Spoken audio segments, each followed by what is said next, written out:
Novel پچھتاوا زندگی بھر کا قسط نمبر 23۔ مجھے آفاق معاف کر دو، میں نے تمہارے سچے پیار کی قدر نہیں کی، مجھے اس کی بہت بڑی سزا مل چکی ہے، میں تمہارے ساتھ کیے سلوک پر بہت پچھتا رہی ہوں، کوئی ایسا دن نہیں گزرا جس دن تمہاری یاد نہ آئی ہو۔ آفاق میں بہت بری ہوں جس نے تمہارے سچے پیار کی قدر نہیں کی، تمہیں چھوڑ کر میں نے ایسے فریبی کا ساتھ دیا جس نے مجھے تباہ کر دیا، مجھے بیچ ڈالا اپنے لالچ کی خاطر۔ مہک کے لفظوں میں دو اذیت اور پچھتاوا صاف دکھائی دے رہا تھا۔ آفاق کا دل مہک کی طرف سے بالکل پتھر ہو چکا تھا۔ آفاق کو مہک کی باتوں سے الجھن ہونے لگی۔ آفاق کے ساتھ اتنا کچھ کرنے کے بعد جب اس کے ساتھ خود غلط ہوا، اس کے پیار نے دھوکہ دیا جو اسے یاد آیا۔ اس نے آفاق کے ساتھ کیا کیا کیا تھا۔ دیکھو مس مہک، میں نہیں جانتا تمہارے ساتھ کیا ہوا ہے کیا نہیں، اور نہ ہی مجھے جاننے میں کوئی دلچسپی ہے، کیونکہ میرے دل سے تم اسی دن اتر گئی تھی جس دن تم نے بچے کو ختم کرنے کی بات کی تھی اور ڈٹھائی سے طلاق مانگی تھی۔ میں نے خاموشی سے سب برداشت کیا اور تمہاری خواہش پوری کی۔ اس کے بعد تمہارے ساتھ کیا ہوا کیا نہیں مجھے بتانے کی ضرورت نہیں، کیونکہ مجھے تم سے اب ہمدردی بھی نہیں ہے، نفرت ہو گئی تم سے۔ تمہاری وجہ سے میں نے ایک پیار کرنے والی لڑکی کا دل دکھایا، اسے بنا کسی قصور کی سزا دی۔ تمہارے جھوٹے پیار میں آ کر میں نے سچا پیار ٹھکرا دیا، اپنی زویا کا دل دکھا دیا، اور بدلے میں مجھے کیا ملا؟ تم سے الٹا درد، فریب اور دھوکہ۔ آفاق بولا نہیں بلکہ پھٹ پڑا تھا۔ مہک کو سامنے دیکھ کر اس کی اذیت میں اضافہ ہو گیا تھا۔ وہ جو زویا کی وجہ سے پریشان تھا، ایسے میں مہک سے سامنا اسے دوہری اذیت میں ڈال گیا تھا۔ مہک سے اس نے سچا پیار کیا تھا، بدلے میں اس نے کیا کیا؟ آفاق کا بس نہیں چل رہا تھا مہک کو اپنے سامنے سے اٹھا کر ہاسپٹل کے کمرے کی چوتھی منزل سے نیچے پھینک دے۔ آج ایک بار پھر آفاق ٹوٹ رہا تھا۔ مہک کو آفاق کے سچ نے مزید شرمندہ کر دیا۔ آفاق کھڑکی کے پاس کھڑا شدید غصے کے عالم میں تھا۔ مہک بیڈ سے اتر کر لڑکھڑاتی ہوئے آفاق کے پاس چلتی ہوئی آئی۔ مہک کو سر میں اور باقی جسم میں خراشی آئی تھی جس کی وجہ سے لنگڑا رہی تھی۔ آفاق پلیز مجھے معاف کر دو۔ مہک نے آفاق کے سامنے ہاتھ جوڑ دیے۔ میں جانتی ہوں میرا قصور ہے، میں نے اچھا نہیں کیا، بہت غلط کیا ہے، مجھے اس بات کا احساس ہو چکا ہے، پلیز تمہیں خدا کا واسطہ معاف کر دو۔ مہک روتے ہوئے بولی۔ آفاق نے درد بھری ایک نظر مہک پر ڈالی اور دروازے کی طرف قدم بڑھا دیے۔ پلیز آفاق ایسے نہیں، مجھے معاف کیے بنا تم ایسے نہیں جا سکتے، میں بہت تکلیف میں، مجھے سکون نہیں ہے، ہر وقت پچھتاوے کی آگ میں جلتی رہی ہوں، پلیز مجھے معاف کر دو ایک بار، اور مجھے صرف ایک بار میری بیٹی سے ملوا دو، میں اسے سینے کے ساتھ لگا کر محسوس کرنا چاہتی ہوں۔ مہک آفاق کے قدموں میں گر گئی اور ہاتھ جوڑ کر روتے ہوئے بولی۔ آفاق نے سخت کہنا چاہا لیکن مہک کی حالت کی وجہ سے کچھ بول نہ سکا، فقط اتنا کہا، جاؤ میں نے تمہیں معاف کیا، مہک صاحبہ اب دوبارہ کبھی میری یا میری بیٹی کی زندگی میں مت آنا، تمہارے لیے یہی بہت ہے، معاف کر دیا، سخت لہجے میں کہتا دروازہ کھول کر باہر نکل گیا۔ پیچھے مہک وہی زمین پر گر گر کر تڑپ تڑپ کر رونے لگی۔ آج اسے پتہ چلا تھا کتنا خسارے کا سودا کر لیا تھا، اس نے اپنے ہاتھوں سب کچھ تباہ کر دیا تھا، اب ساری زندگی سوائے پچھتاوے کے کچھ باقی نہ رہا تھا۔ 5 دن بعد حارث کو فون پر فلک کی طلاق کا علم ہو چکا تھا۔ وہ اسی دن واپسی آنا چاہ رہا تھا لیکن رانی نے روک لیا اور حارث کے زیادہ اصرار کرنے پر اس سے لڑنے لگی اور روٹ کے بیٹھ گئی، جس وجہ سے حارث اسی دن واپس نہ آ سکا، اور آج وہ 5 دن گھر واپس آیا تھا، اور وہ بھی اکیلا نہیں، رانی کے ساتھ۔ حارث رانی کو اس کے فلیٹ پر چھوڑنے گیا لیکن وہاں موجود باقی فلیٹ والوں نے رانی کو مزید وہاں رہنے سے انکار کر دیا۔ ان کا کہنا تھا یہ لڑکی ان کی بچیوں کو خراب کر رہی ہے، یہ لڑکی ٹھیک نہیں ہے، اور بھی طرح طرح کی بہت باتیں کی۔ تم اس کے شوہر ہو، اسے یہاں سے لے جاؤ، بہتر ہے۔ تم لوگوں کی غیر موجودگی میں یہاں 2 دفعہ 2 لڑکے آئے ہیں اور پوچھ کر گئے ہیں اس کا، اس لیے بہتر یہ ہے تم اس کے رہنے کا انتظام کہیں اور کر لو۔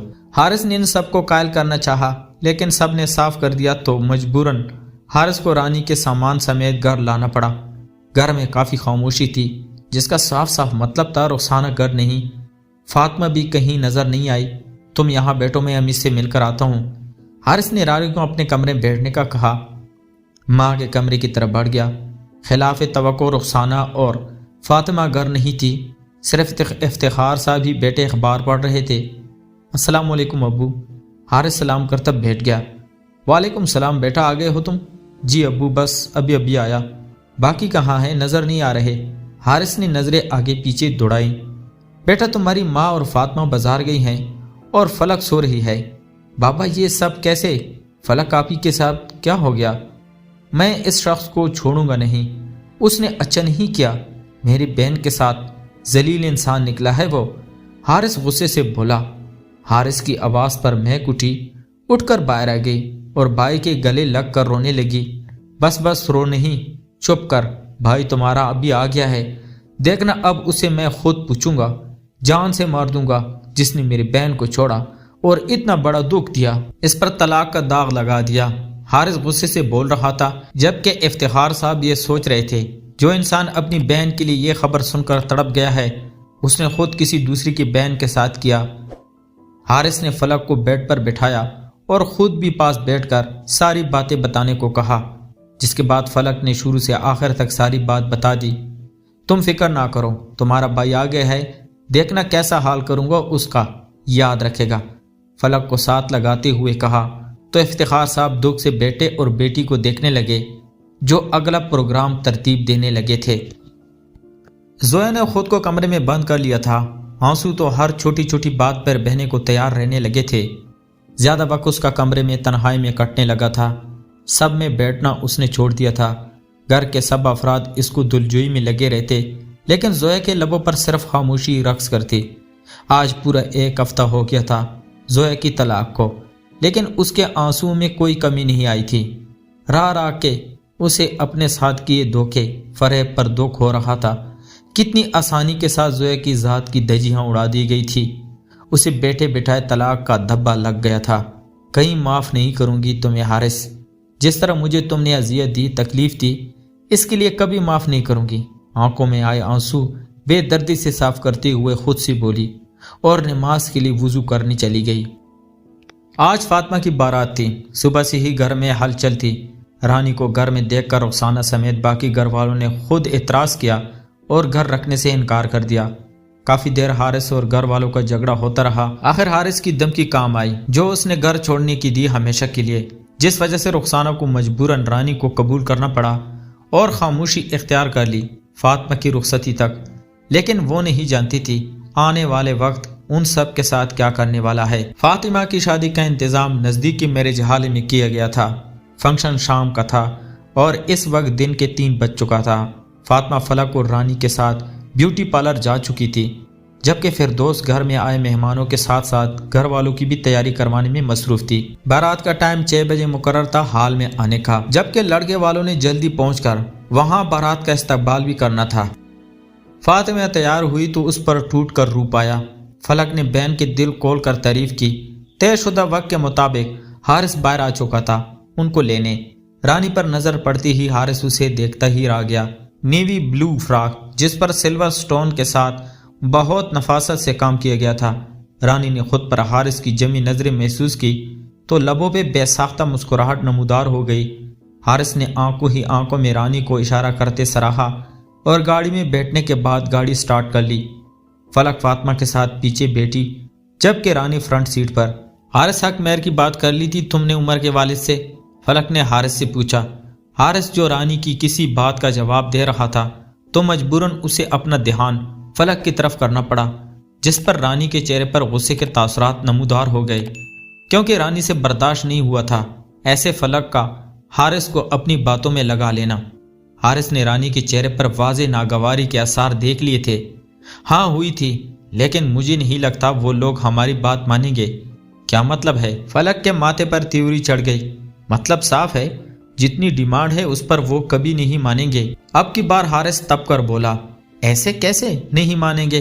اگر شادی کرنا چاہتے ہیں تو ہماری بات ماننی پڑے گی۔ اگر آج کچھ نہ لکھوایا تو کل کو وہ فاطمہ کے ساتھ کچھ بھی کر سکتے ہیں۔ اگر طلاق ہی دے دی کل کلاں کو تو ویسے بھی آج کل کوئی بھروسہ نہیں کسی کا۔ اللہ نہ کرے آپ ہی کیسی بات کر رہی ہیں؟ فاطمہ کا دل زور سے دھڑکا فلک کی بات پر۔ ہاں اللہ نہ کرے، اسی لیے تمہارے لیے فکر مند ہوں اور کہہ رہی ہوں، آج کہوں گا تو کل محفوظ رہو گی، ورنہ کچھ بھروسہ نہیں۔ فلک نے سنجیدگی سے کہا۔ رانی ان سب کی باتوں سے بیزار باہر دیکھ رہی تھی۔ فلک ابھی سے فاطمہ کے کان میں سسرال میں روب ڈالنے کی گھر بنانے لگی۔ رانی نے ایک نظر فلک کو دیکھا اور ہاتھ بڑھا کر ٹیپ آن کر دی اور اونچی آواز کر دی۔ آواز اتنی اونچی تھی کہ فلک اپنے کانوں میں انگلیاں دینے پڑ گئی۔ فلک نے ناگوار سی رانی کو دیکھا اور کچھ کہنے کے لیے لب کھولنے ہی لگی تھی کہ فاطمہ نے ہاتھ بڑھا کر اسے منع کر دیا، جس پر فلک دانت پیس کر رہ گئی۔ رانی نے فتح مندی سے مسکراتے ہوئے فلک کو دیکھا اور ڈرائیو کردے حارث کے ہاتھ پر ہاتھ رکھ دیا، جس پر حارث نے مسکرا کر دیکھا اور سپیڈ بڑھا دی۔ فائق نے گھر میں داخل ہونے کے بعد خود کو کمرے میں بند کر دیا۔ مہک کی بات یاد آتی ہی فائق کمرے میں چکر لگانے لگا، کیونکہ مہک اب تم واپس آئی ہو، میری زندگی میں پھر سے ہلچل مچا دی۔ میرے دل میں تمہارے لیے نفرت مزید بڑھ گئی ہے۔ تمہاری دکھ بھری کہانی نے مجھے تکلیف نہیں دی، الٹا تمہاری تکلیف نے مجھے سکون دیا ہے۔ جس طرح میں پل پل تڑپا تھا، رویا تھا، تکلیف میں رہا، ایسے تمہیں دیکھ کر مجھے بھی سکون ملا ہے۔ فائق نے اذیت سے سوچا اور آنکھیں موند لی۔ آنکھیں بند کرتے ہی زویا کا سراپا آنکھوں میں گردش کرنے لگا، روتی دو آنکھیں جن میں درد، دکھ، تکلیف اور فائق کے لیے شکوہ تھا۔ فائق نے جٹ آنکھیں کھول دی۔ جب سے زویا کو طلاق ہوئی تھی تب سے فائق کو اس کی تکلیف بے چین کرنے لگی تھی۔ اس کا بس نہیں چل رہا تھا اڑ کر زویا کے پاس چلا جائے اور اس کی ساری تکلیف خود لے لے، لیکن مجبور کچھ نہیں کر پا رہا تھا۔ فائق بے بسی سے اپنے بال نوچنے لگا۔